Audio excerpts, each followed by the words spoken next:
আসসালামু আলাইকুম রহমতুল্লাহি ওয়া বারাকাতুহু।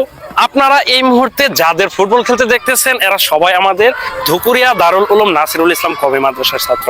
তো আমাদের পড়ালেখার পাশাপাশি তাদের যেন সুপ্ত প্রতিভা বিকশিত হয় এর জন্য কিন্তু আমরা নানান ধরনের সপ্তাহভিত্তিক কিছু খেলার আয়োজন করে থাকি। তো তারই ধারাবাহিকতায় তাদের কিন্তু এই ফুটবল খেলার আয়োজন করা হয়েছে, কারণ আমরা বিশ্বাস করি যে একটি ছাত্র পূর্ণাঙ্গ ভাবে মানসিকভাবে বিকশিত হতে গেলে তাকে অবশ্যই লেখাপড়ার পাশাপাশি আলাদা যে বিনোদন বা খেলাধুলা এই সব কিছুই কিন্তু তার জন্য প্রয়োজন।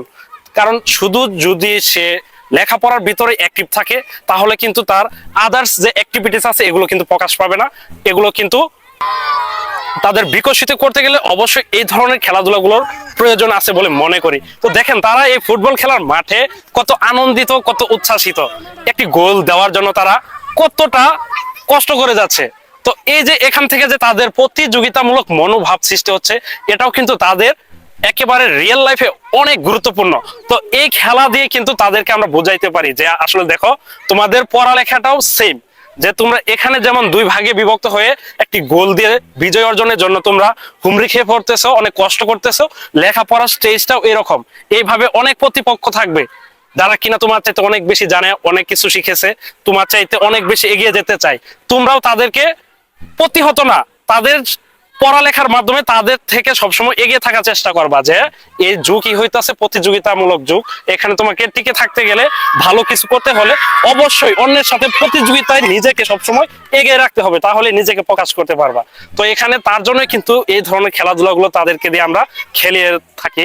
তো আরেকটি ঘটনা, যে এই যে তাদের এই বল, আমি বলছিলাম যে তোমাদের এই ফুটবল যখনই নষ্ট হয়ে যাবে ঠিক তখনই কিন্তু তোমাদের নতুন আরেকটি বল এনে দেওয়া হবে। তো মাঝখানে অনেক গেপ চলে গেছেন, তো প্রতিনিয়তই তারা বলতেছিল যে আসলে স্যার এখনো বল নিয়ে আসে না কেন।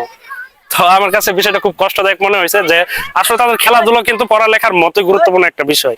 এতে করে যারা অমনোযোগী ছাত্রছাত্রী আছে তাদের যেমন প্রতিষ্ঠানের প্রতি ভালোবাসা বৃদ্ধি পাবে, প্রতিষ্ঠানের প্রতি একটি আলাদা টান সৃষ্টি হবে যে না ওই প্রতিষ্ঠানে তো খেলাধুলা হয়, ওখানে যাওয়া উচিত।